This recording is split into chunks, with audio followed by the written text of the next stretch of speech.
Subscribe to our YouTube channel and press the bell icon to get the latest updates. Chairman of Empowered Group 4, I'll request the chairman to brief.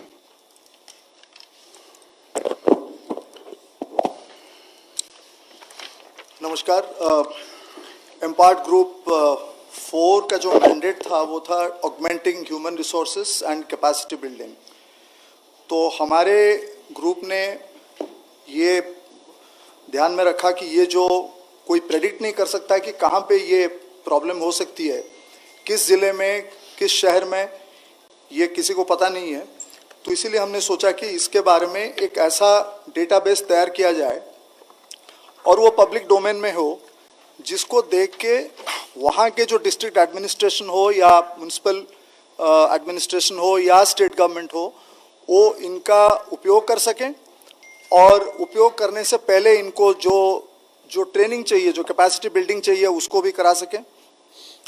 तो इसलिए दो portal के बारे में आज मैं बताऊंगा। एक तो पहला जो है डैशबोर्ड वो बना है, वो है covidwarriors.gov.in।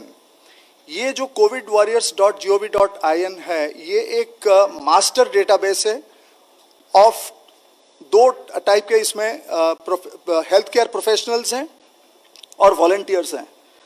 अब तक ये हर रोज़ इसमें बढ़ोतरी हो रही है और अब तक 1,24,00,000 मानव संसाधन, human resources of various kinds, इसमें ऑलरेडी इनके डिटेल्स आ चुके हैं।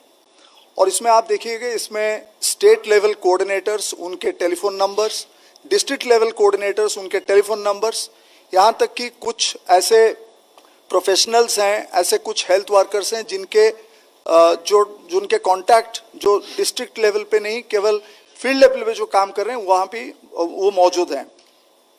तो अब तक हमने 20 कैटेगरीज और 49 सब कैटेगरीज इसमें शामिल किया गया है। और ये इंडिविजुअल लेवल जो डेटा है, वो केवल इंडिविजुअल लेवल डेटा जो है वो डिस्ट्रिक्ट मैजिस्ट्रेट और म्यूनसिपल बॉडीज और स्टेट गवर्नमेंट को, कुछ ही लोगों को वो एक्सेस कर पाएंगे। और बाकी सब जो डेटा है डिस्ट्रिक्ट लेवल तक, वो सारे लोग ये पब्लिक डोमेन में हैं, उनको देख सकते हैं। उनका सारा कॉन्टैक्ट डिटेल्स, टेलीफोन नंबर, सब कुछ है। तो इसमें हमने 201 सेंट्रल पब्लिक सेक्टर एंटरप्राइजेस के जो हॉस्पिटल्स, उनके सारे डिटेल्स, डॉक्टर, नर्सेस, पैरामेडिक्स, ये सारे बेड्स, आईसीयूज, वो सब, 49 ESIC के हॉस्पिटल्स, 50 रेलवेज के हॉस्पिटल्स, 12 पोर्ट हॉस्पिटल्स और 13 जो है ऑर्डिनेंस फैक्ट्रीज और हाल के जैसे हॉस्पिटल्स, ये सारे डिटेल्स भी उसमें मौजूद हैं। तो ये ज़्यादातर हमने जब देखा कि ये जो वॉलंटियर्स जो कोविड के लिए फाइट करने के लिए, हमको ना केवल जैसे डॉक्टर्स, नर्सेस, डेंटिस्ट्स, आयुष डॉक्टर्स और पैरामेडिक्स, इसकी ज़रूरत केवल नहीं है, हमको भी जो हेल्थ जो वॉलंटियर्स हैं उनकी भी ज़रूरत है। इसका जो फाइट, इसका जो कोविड-19 के साथ जो अभी अपना जो फाइट जो हो रहा है, उसमें उनको कैसे शामिल किया जाए।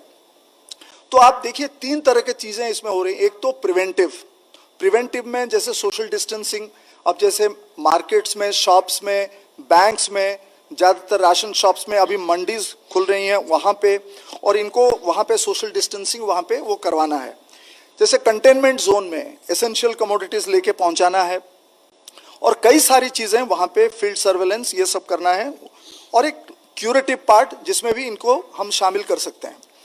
और अगर हम इसमें देखें, ये जो इसको करने के लिए, क्योंकि कभी कभार स्टेट गवर्नमेंट को और डिस्ट्रिक्ट एडमिनिस्ट्रेशन को यहाँ से एक जगह जहाँ पे फील्ड जो वॉलंटियर्स हैं या हेल्थ प्रोफेशनल्स हैं, उनको शायद एक जगह से दूसरी जगह तक लेने की ज़रूरत पड़ सकता है।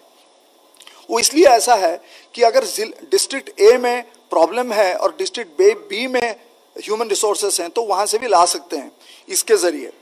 और ये जो इतने जो सारे लोग यहाँ पे हैं, 1.24 करोड़ जैसे मैंने कहा, तो इनकी जो कैपेसिटी बिल्डिंग और ट्रेनिंग के लिए सरकार ने एक department of personal and training, वो दिशा प्लेटफॉर्म में एक पोर्टल वहाँ पे बनाया जिसको ऑपरेशनलाइज किया गया। उसका नाम है igot.gov.in।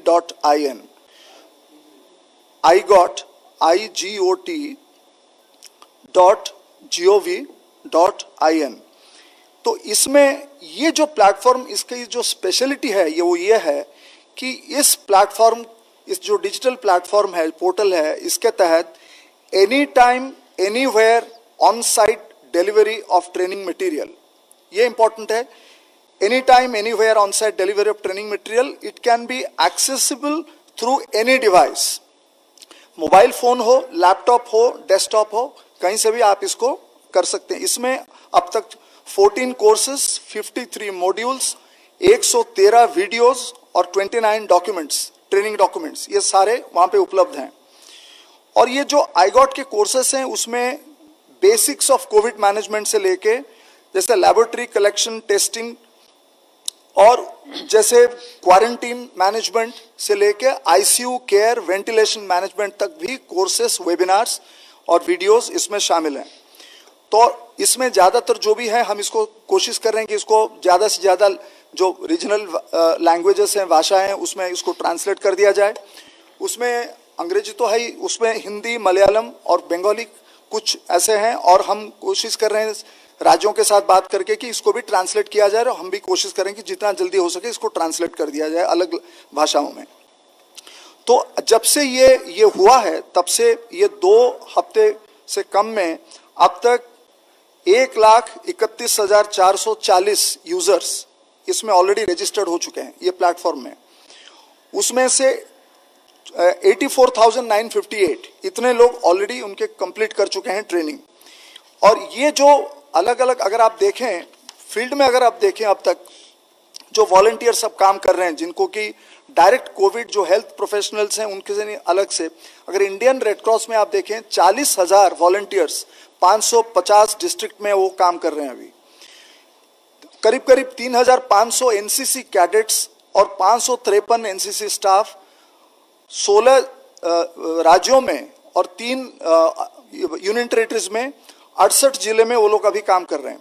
और 47,000 कैडेट्स जो हैं ऑलरेडी एनरोल हो चुके हैं, एंड अभी उनको तैनात किया जा सकता है एनी टाइम। एक्स सर्विसमैन, उनमें से अगर आप देखें तो 1,80,000 एक्स सर्विसमैन को आइडेंटिफाई किया गया है सैनिक बोर्ड्स के द्वारा डिप्लॉयमेंट के लिए। उसमें से 6,303 ऑलरेडी डिप्लॉयड हो चुके हैं पंजाब, तमिलनाडु, असम, छत्तीसगढ़। उसमें community surveillance, supporting police administration, mandis के लिए और कई जगह के लिए। 15,000 आयुष प्रोफेशनल्स, आयुष के लिए भी वो बने हैं, क्वारंटीन मैनेजमेंट कैसे करेंगे ये सब के लिए ट्रेनिंग मॉड्यूल्स। उनको करीब करीब 15,000 आयुष प्रोफेशनल्स को 15 स्टेटों में और 2 यूनियन टेरिटरीज में अब तक डिप्लॉय कर वो किए गए हैं। और अभी तक 1 लाख से ज़्यादा आयुष प्रोफेशनल्स और 55,000 आयुष स्टूडेंट्स को भी ट्रेनिंग दिया गया है, और वो भी रेडी हैं डिप्लॉयमेंट के लिए। अगर आप NYKS, नेहरू युवक केंद्र जो संस्थान है, और NSS है, उनमें अगर वॉलंटियर्स को देखें तो 27 लाख वॉलंटियर्स अब तक काफ़ी जो स्टेट्स में और यूटीज में अभी वो लोगों को, सिविक अथॉरिटीज़ को अभी हेल्प कर रहे हैं।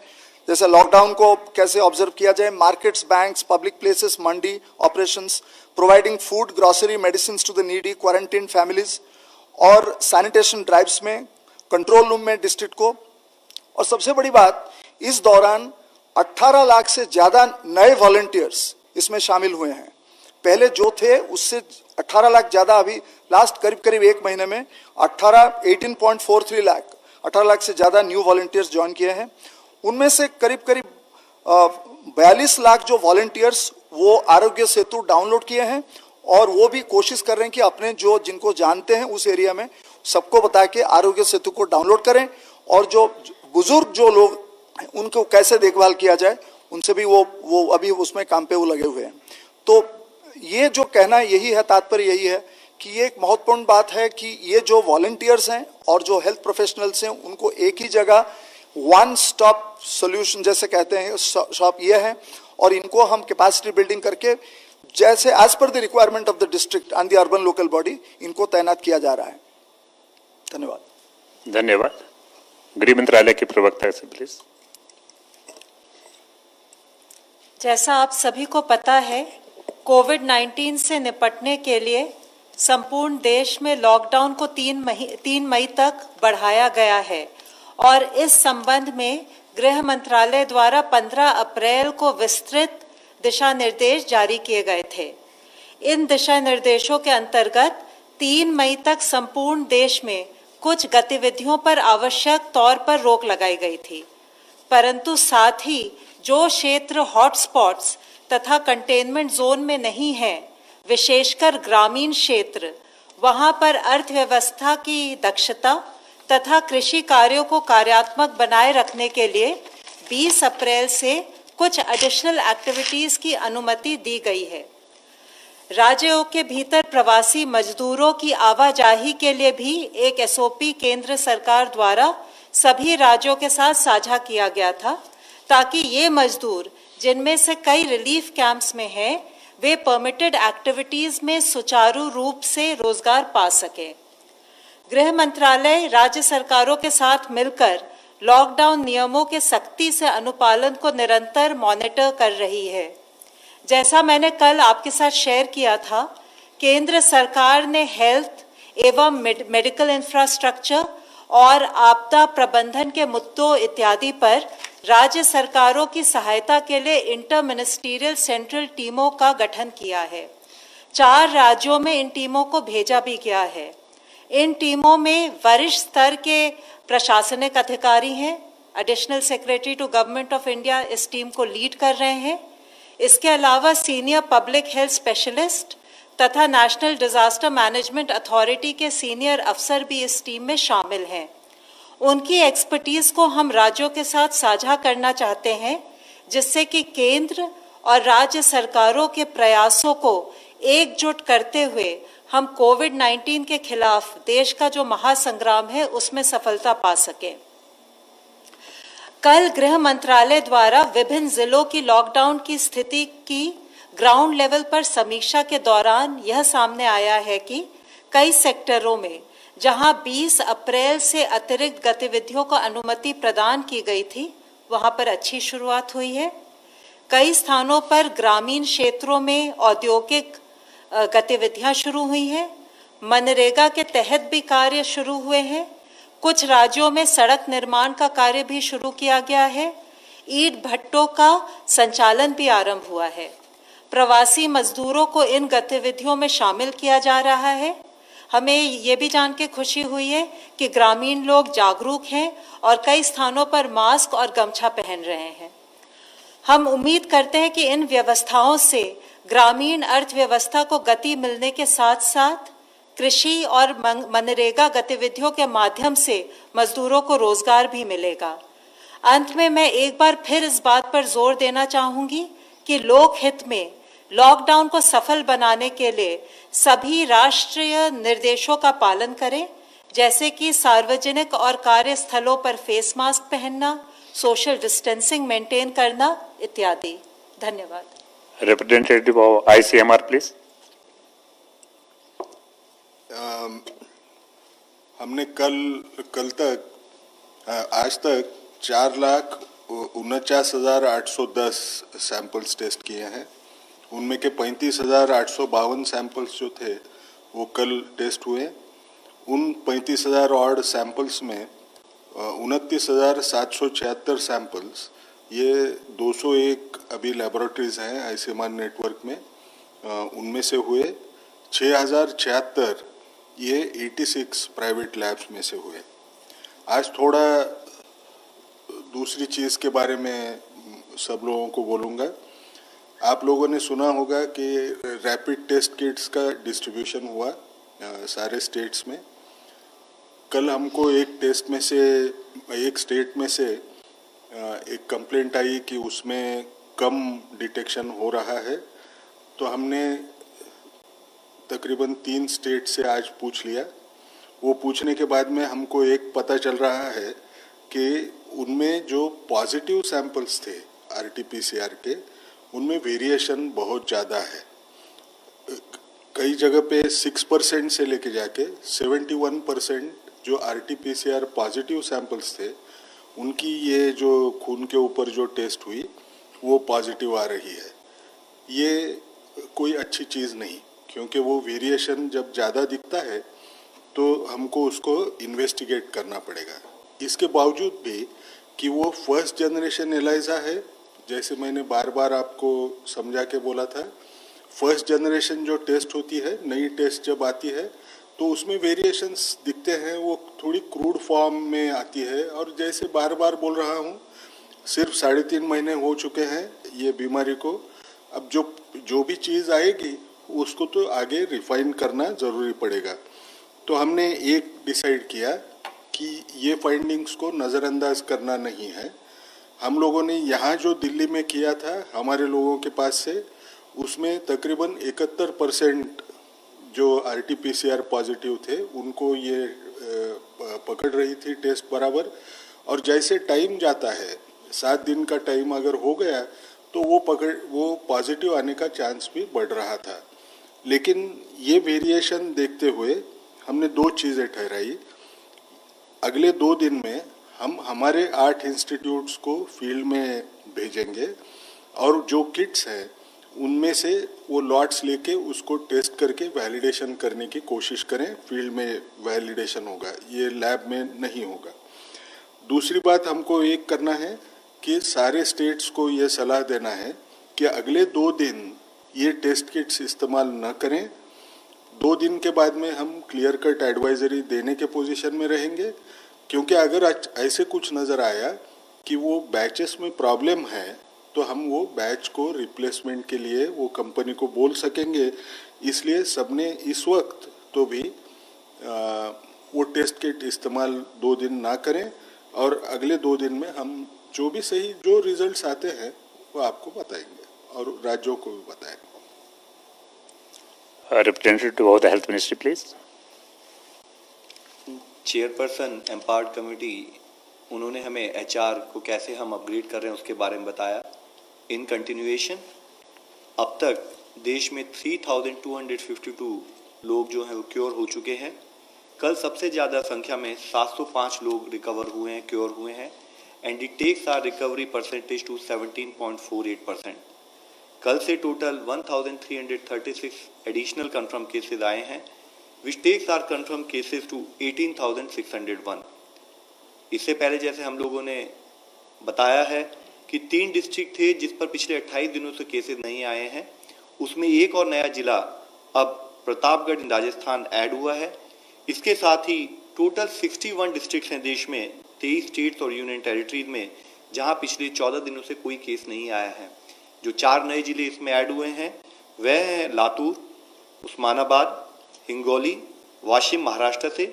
इसके साथ ही भिवानी एक जिला था जो पहले हमारी लिस्ट में था, जिसमें पिछले 14 दिनों से केस नहीं आए थे, वहां पर केस रिपोर्ट हुए हैं। इसी के तहत मैं आप सभी से और आपके द्वारा सबसे यही रिक्वेस्ट करूंगा कि सभी जिलों को निरंतर प्रयास करते रहना है कि उनका status in terms of case management maintain रहे और बेटर हो। कुछ हेल्थ वर्कर्स जो कोविड पॉजिटिव होने के कारण कुछ हॉस्पिटल बंद हुए और इसी तरीके से नॉन कोविड हॉस्पिटल में जो अनरिलेटेड डिजीज के लिए पेशेंट भर्ती हुए, बाद में वो पॉजिटिव पाए गए।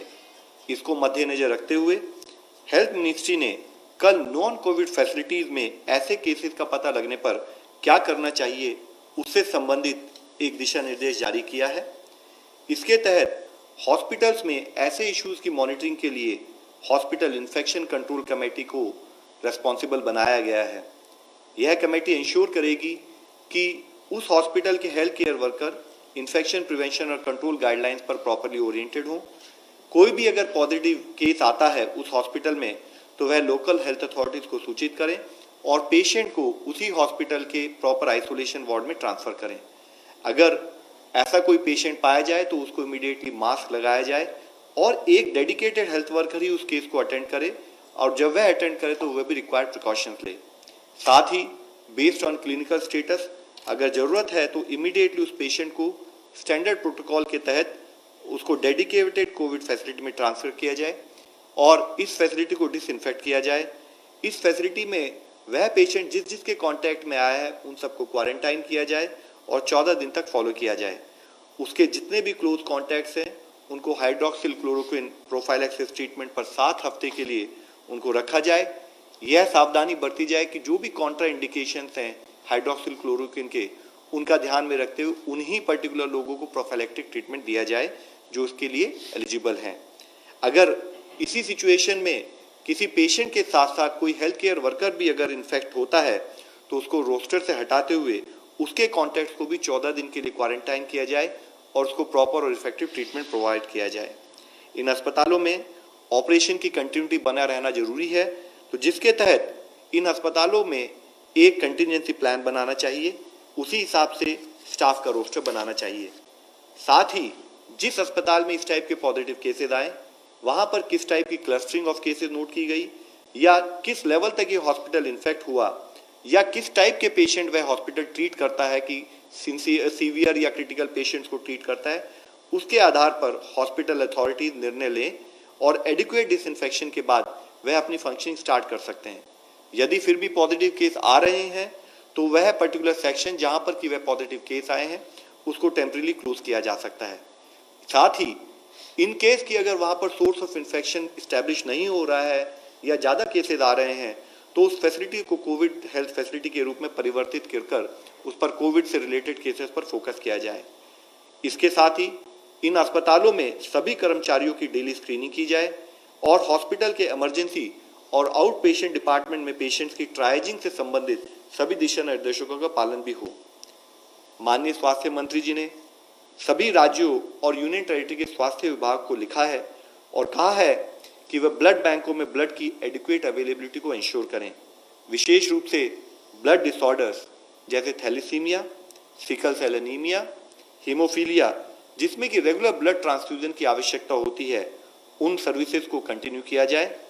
ऑनलाइन ई पोर्टल जो हमारा ई रक्त कोष एक पोर्टल है, उसके माध्यम से हर ब्लड बैंक में ब्लड ग्रुप की करंट अवेलेबिलिटी का रियल टाइम स्टेटस मॉनिटर किया जाए। साथ ही इंडियन रेड क्रॉस ने इसी संबंध में एक 24/7 कंट्रोल रूम ब्लड सर्विसेज के लिए दिल्ली में स्टार्ट किया है, जिसके फ़ोन नंबर्स हैं 011 233 59379।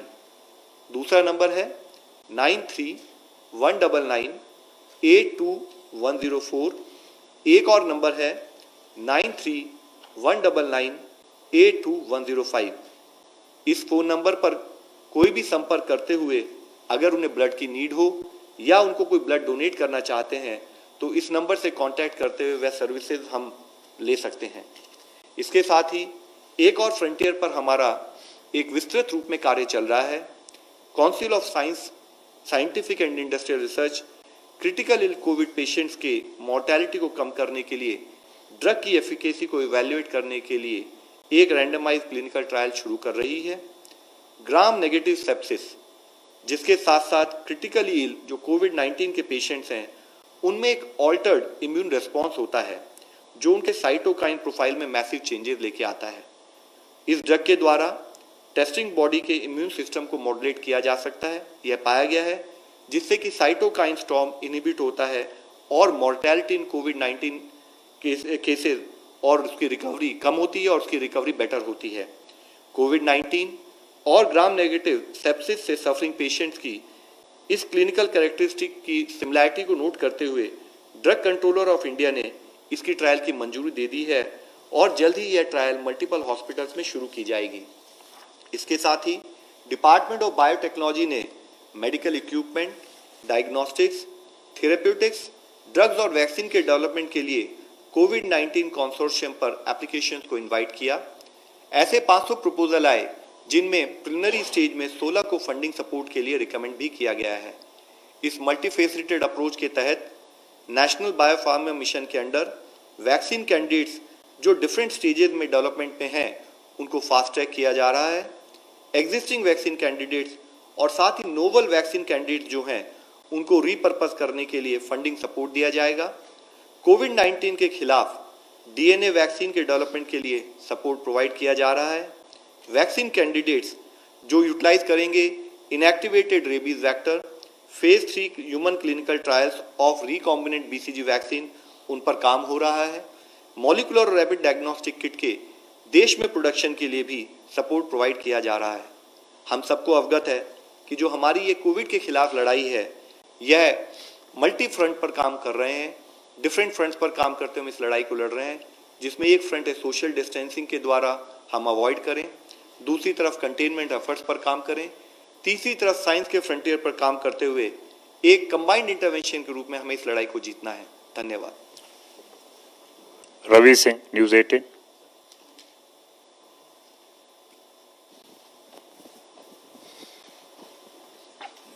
सर मेरा सवाल आईसीएमआर से गंगा खेटकर जी से क्या ऐसे कुछ आसार नजर आ रहे हैं कि 25 अप्रैल तक, शायद आपने कहीं पे स्टेटमेंट भी दिया था कि 25 अप्रैल तक अगर इसी तरीके से लॉकडाउन का पालन होता है तो केसेस जो स्टेबलाइज हो जाएंगे? देखिए, ऐसे अगर देखा जाए ना, केसेस उतने जितना आपको बार बार बताया जा रहा है कि उसका डबलिंग टाइम जो है वो कम ही होते, वो बढ़ते ही जा रहा है। तो एक किस्म से अगर आप देखें तो नंबर ऑफ केसेस बढ़ने के लिए जो एटमॉस्फेयर चाहिए, जिस ढंग के ये चाहिए, वो कम दिखाई दे रहे हैं। अब 25 अप्रैल को कुछ होगा या 27 अप्रैल को होगा, इतना भविष्य एक्यूरेट बताना बहुत मुश्किल होता है। लेकिन अभी हमको थोड़ा सा उसमें उतनी बढ़त दिखेगी नहीं, ऐसे हमें लगता है। Mr. Sahil, ANI. So my question is for Love sir. So there are patients who are suffering from HIV or cancer, but they are not having COVID. So is the government doing anything to make sure that these people get the medicine? And is there any advisories to the state saying that there should be no hoarding or black marketing of these drugs? I will just add online question. The same is there. Patients who are severely or critically ill due to other diseases are not getting enough care. Has the Health Ministry issued strict directive to the states and private hospitals? Sir, we have already talked about it. We have already issued detailed guidelines to all the states, wherein what we are saying is, on one side, while we focus on COVID-19 in terms of creation of dedicated COVID-19 health infrastructure, with respect to non-COVID hospitals, all our regular services need to be provided, be it maternal child health, be it dialysis, be it blood related services or HIV related cases. All services have to be provided, be it cancer treatment. And what we have also advised state, while these services are provided, required infection prevention management should be ensured. And in consonance with this particular point only, I have highlighted the new guidelines we have issued with respect to ensuring when regular patients come to non-COVID hospitals, what type of precautions and other measures they have to adopt so that the disease or the hospital-related infections can also be prevented. Vijay Lakshmi, India TV. Sir rapid testing को लेकर ही मैं पूछना चाह रही थी। राजस्थान से जिस तरह से आया है कि वहां पर सर ने हालांकि आईसीएमआर की तरफ से क्लैरिफाई भी किया है, लेकिन केंद्र सरकार की भी कुछ टीमें अलग अलग राज्यों में गई हैं। क्या कुछ मेजरमेंट आप ले रहे हैं? 2 दिन तक कहा है कि टेस्टिंग ना करें, लेकिन कुछ और मेजरमेंट केंद्र सरकार की तरफ से लिए जा रहे हैं इस मुतालिक? सर ऑलरेडी ये एक्सप्लेन किया जा चुका है। एडिशनली मैं आपके नॉलेज में ये लाना चाहूँगा कि जो हमारी सेंट्रल टीम्स हैं, उन्हीं के फीडबैक के बेसिस पर और स्टेट के फीडबैक के बेसिस पर ही ये एक डिसीजन लिया गया है कि इसको और फर्दर एनालाइज किया जाए। और इससे भी मुख्य बात यह है कि अगर आप देखें तो हमारे लिए RT-PCR जो हमारा गोल्ड स्टैंडर्ड टेस्ट है इन terms of identification of patient, rapid testing के बारे में हमने इससे पहले भी आपको बताया कि इसका एक limited utility in terms of surveillance और in terms of epidemiological investigation ही है। तो जो हमारा फील्ड एक्शन है वो प्राइमरली RT-PCR टेस्ट पर ही लिंक्ड है। Mohit Dubey, News Nation.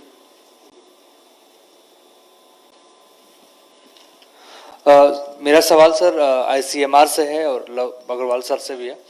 Sir पहला सवाल आपसे है कि ये सिम्टोमेटिक जो आप कह रहे हैं ये 80% आप कह रहे हैं कि पता चल नहीं रहा है, तो किस तरीके से आप डील कर रहे हैं इस लक्षण को? नहीं, ये एक ही बार बोलूँगा, इसके बाद में मैं कभी बोलूँगा नहीं ये सिम्टोमेटिक केस के ऊपर। कारण बोलता हूँ, ये इतनी बार रिपीट कर चुके हैं। एक तो हम जो बोल रहे हैं 100 में से 80 रहते हैं, वो एक ही स्टडी है, ये बार बार बोल रहे हैं। दूसरी बात, जब हम एसिम्टोमेटिक की बात करते हैं तो जब कोई लक्षण बहुत कम होगा, पेशेंट खुद होके रिपोर्ट करने का चांस उतना ही कम हो जाता है। अब तीसरा तथ्य जो मैं अभी तक बोला नहीं हूँ, उसके बारे में बोल देता हूँ कि जितने अभी टेस्ट हुए हैं उनमें अगर आपने देखा तो सिम्टोमेटिक 31% है और जो एसिम्टोमेटिक लोग थे उनकी संख्या 69% है। इसका मायना आप अलग ढंग से अगर देखें तो अगर एक केस डिटेक्ट हो रही है तो उसके साथ में एसिम्टोमेटिक, एक एवरेज बता रहा हूँ क्योंकि ये कॉन्टैक्ट ट्रेसिंग करके आए वाले पेशेंट्स हैं, तो उनमें हमको कितना दिखाई दे रहा है, 3 केसेस ज़्यादा से ज़्यादा तीन शायद रहेंगे, 3 नहीं 2 केसेस रहेंगे। सर डब्ल्यूएचओ ने आज बात कही है, 1918 का जिक्र किया है स्पेनिश फ्लू को लेके कि अगर स्थितियां अगर हम बहुत जल्दी ठीक करने की कोशिश करेंगे तो कहीं ऐसा ना हो कि 1918 जैसे हालात पैदा हो जाएं। इसके बारे में क्या कहेंगे सर? मैं एक चीज़ बोलता हूँ ना, हमको एक चीज़ समझना है कि हम जो कर रहे हैं, जितनी हमारे पास ताकत है उसमें हम हर चीज़ करने की कोशिश कर रहे हैं। आपने देखा होगा लॉकडाउन ये कोई हेल्थ मेजर नहीं था, सोशल डिस्टेंसिंग या फिजिकल डिस्टेंसिंग ये भी कभी हेल्थ मेजर करके इस्तेमाल नहीं हुआ। ये भी हम करके इसको रुकाने की कोशिश कर रहे हैं क्योंकि ये नई बीमारी है।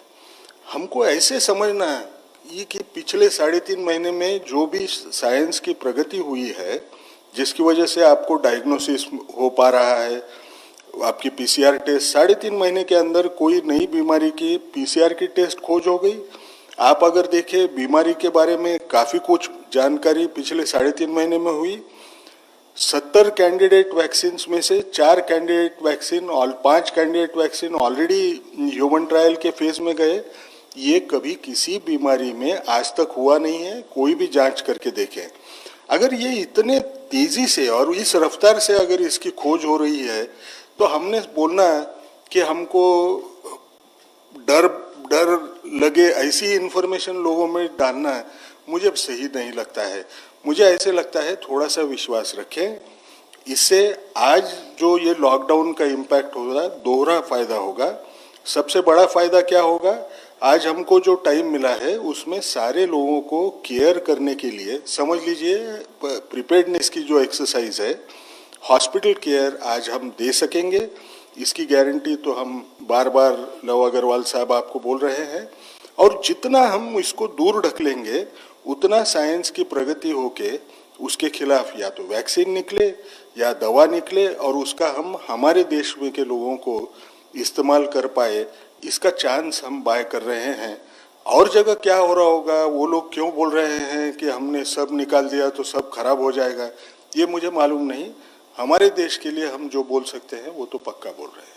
सर मैं ऑनलाइन क्वेश्चन मैं ऐड करना चाहूँगा, जैसे आपने अभी एसिम्प्टोमेटिक के बारे में पूछा, डॉक्टर साहब ने आपको एक्सप्लेन भी किया, तो देखिए इसको प्रोसेस को हम समझते हैं।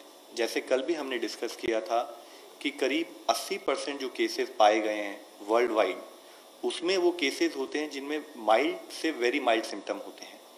15% केसेस ऐसे होते हैं जिनमें सीवियर सिम्टम्स आ सकते हैं। करीब 5% केसेस होते हैं जिनमें क्रिटिकल केसेस की रिक्वायरमेंट होती है। पेशेंट 3 फेजेज में पाया जा सकता है, एक प्योरली एसिम्प्टोमेटिक, एक प्री सिम्प्टोमेटिक और एक होता है सिम्टम्स के साथ सिम्प्टोमेटिक। तो जिस हम एसिम्प्टोमेटिक की जब आपसे बात कर रहे हैं तो उसका कंटेक्स्ट प्राइमरीली ये है कि जो वायरस का इंक्यूबेशन पीरियड होता है वो 2 दिन से लेकर 16 दिन और on an average median time देखें तो 5 से 6 दिन या 14 दिन का पाया गया है। उसमें पहले 5-6 दिनों में या 3-4 दिनों में उसका फेज ऐसा होता है जिसमें सिम्टम्स बहुत ज़्यादा विजिबल नहीं होते, जिसको आप प्राइमरीली प्री सिम्प्टोमेटिक कह सकते हैं या कॉमन मैन पार्लेंस में एसिम्प्टोमेटिक कह सकते हैं।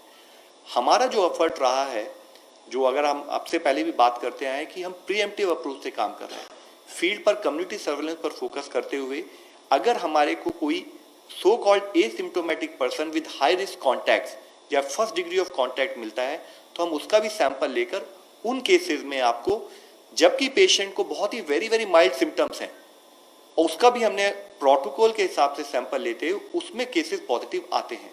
तो दिस एक्चुअली फैसिलिटेट, ये हमें सपोर्ट करता है कि हम पेशेंट को टाइम पर आइडेंटिफाई कर सकें, मॉर्टेलिटी कम कर सकें और पेशेंट को जल्दी ठीक कर सकें। तो इस कंटेक्स्ट में दूसरा केस आता है कि जो प्योरली एसिम्प्टोमेटिक केसेस होते हैं, अगर आप WHO की रिपोर्ट भी देखें तो I will just read out, WHO की रिपोर्ट क्लियरली कहती है कि there are few reports of lab confirm cases which are truly asymptomatic and to date there has been no documented asymptomatic transmission. ये further ये भी कहती है this does not exclude the possibility that it may occur. ये point भी इसलिए important है कि बिकॉज इस बीमारी के बारे में बहुत सारी चीजें अभी धीरे धीरे इवॉल्व हो रही हैं, तो इसलिए जब हम बात करते हैं तो हम प्राइमरली बात कर रहे हैं उन पेशेंट के जिनके वेरी माइल्ड सिम्टम्स हैं, जिनको हमारी कॉन्टैक्ट ट्रेसिंग पर फोकस करते हुए पेशेंट फील नहीं कर रहा है लेकिन वो हाई रिस्क कॉन्टैक्ट या डायरेक्ट कॉन्टैक्ट है, तो हम उसका सैंपल लेते हुए अगर वो सिम्टोमेटिक ना भी इमीडिएट सिम्टोमेटिक भी नहीं है तो हम उसको टाइम पे आइडेंटिफाई करके उसको ट्रीटमेंट प्रोवाइड कर सकें। The last online question. Central teams are visiting different states. What had been the experience of these teams for the MHP? तो सेंट्रल गवर्नमेंट ने आपदा प्रबंधन अधिनियम 2005 के अंतर्गत ये इंटर मिनिस्ट्रियल सेंट्रल टीमों को 4 राज्यों में डिप्लॉय किया है। महाराष्ट्र, मध्य प्रदेश, राजस्थान में इन टीमों को अपने कार्यों में राज्य सरकार का भरपूर सहयोग मिल रहा है, परंतु गृह मंत्रालय को यह फीडबैक मिला कि पश्चिम बंगाल में जो टीमें कोलकाता और जलपाईगुड़ी गई हैं, उनको राज्य सरकार और स्थानीय प्रशासन से सहयोग प्राप्त नहीं हो रहा है। उनको क्षेत्र का विजिट करने से रोका जा रहा है, उनको राज्य में स्वास्थ्य कर्मियों से इंटरैक्ट करने का अवसर नहीं दिया जा रहा, ना ही उन्हें ग्राउंड लेवल सिचुएशन का आकलन करने दिया जा रहा है। ये आपदा प्रबंधन अधिनियम 2005 के तहत जारी केंद्र सरकार के आदेशों का उल्लंघन है। गृह मंत्रालय ने आज राज्य सरकार को पत्र लिखकर यह निर्देश दिया है कि वे गृह मंत्रालय के 19 अप्रैल 2020 के ऑर्डर का पालन करें, सभी आवश्यक इंतजाम सुनिश्चित करें ताकि ये जो इंटर मिनिस्ट्रियल सेंट्रल टीम है ये सुचारू रूप से अपनी जिम्मेदारियों का निर्वहन कर पाए। धन्यवाद friends, thank you very much.